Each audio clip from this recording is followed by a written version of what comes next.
Today's game is Clean Bingo.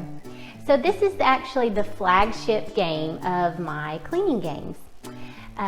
Not sure if I'm using that term correctly, flagship. I think so. You think? It's not necessarily my first cleaning game, but it is the game I go back to most often. Prominent cleaning game, maybe? Prominent, maybe mothership game? Anyway, Colby, maybe you can look that up for us and flash the true definition of flagship. But anyway, before we get to the game, I'd like to go over how to dress for these cleaning games. So you've heard it before, you want to dress for success. And so I like to become one with the dirt. It just helps me stay motivated throughout the cleaning game. So it might take you a while to develop your cleaning look. Mine has been perfected over years and years, so don't feel bad if you can't get this look right away. But some of the key components of your cleaning look. Number one, you want to go with some comfy pants. So my favorite is pajama pants. If I am starting my game in pajama pants, that means I got an early start in my day. Sometimes I choose sweatpants, but again, it usually depends on when I'm starting these games. I also recommend starting off with a comfy sweatshirt. It's almost like your clothes are giving you a great big hug saying, "You can do it, Nikki, you can do it." And so I start with a comfy sweatshirt, but you'll notice that I have a t-shirt on underneath because at some point in this game, I will get hot. So I can just throw off the comfy sweatshirt and I'm in my next layer without having to skip a beat.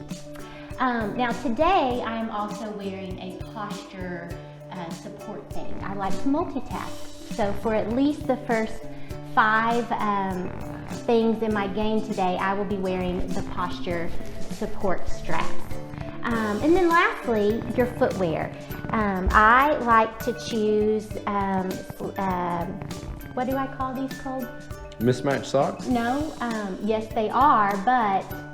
Comfy socks? Comfy socks. Is that what I call them? Woolly socks. I feel like you always call them comfy socks or mismatched socks. Okay, no, I never call them mismatched. You call them mismatched. Oh, okay. Anyway, I do think it's important for them to be mismatched for people like you, Colby, who can't tell their right from their left. Ah. Because maybe like they're cleaning their vanities and they have a double sink and they can't remember which one they've cleaned. Ah. They'll make a mental note to look down and say, when I'm cleaning my right sink, I'm wearing my solid, almost solid black sock. That will help them to remember.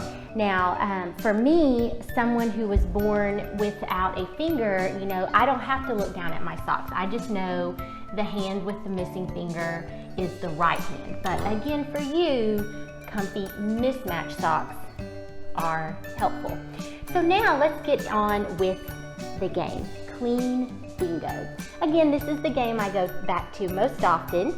I've played it a number of different ways, but today what I'd like to show you is this version. And so you can see that I have printed off a bingo card and it says clean on the top and 1 through 5 over here. I have put it inside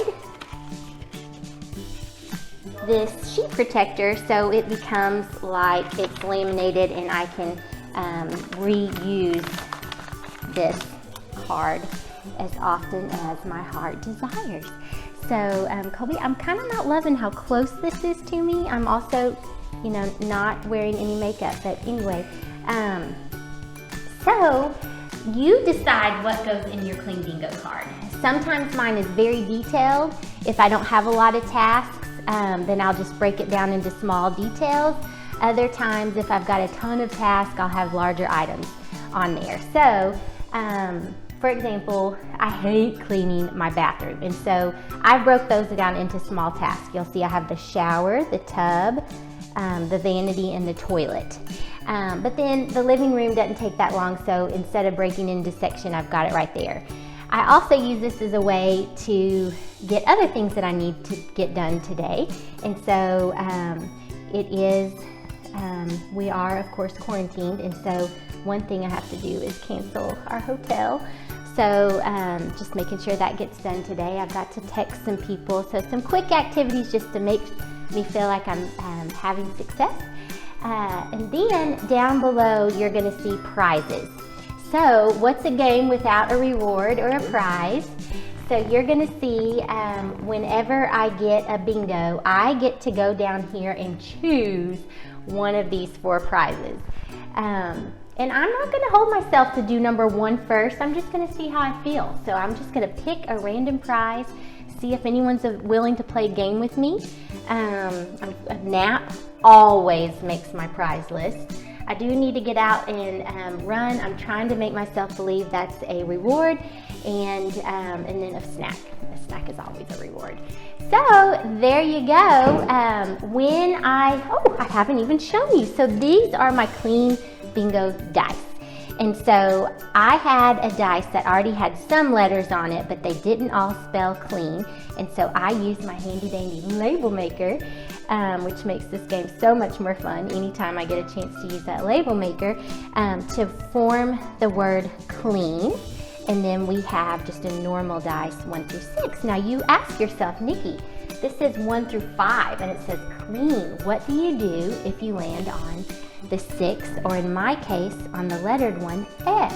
Well, I view that as a freebie. So for example, if I land on 1S, then I allow myself to go to the row and choose whichever one I want. So it's a real treat when you land on an S or a 6, because you're that much closer to getting your first bingo. Now, unfortunately, the game's not over once you get your first bingo. Yet the goal is to complete the whole card. That's why we have 4 prizes. The 5th prize would be the game is over and your house is clean. So there it is, clean bingo.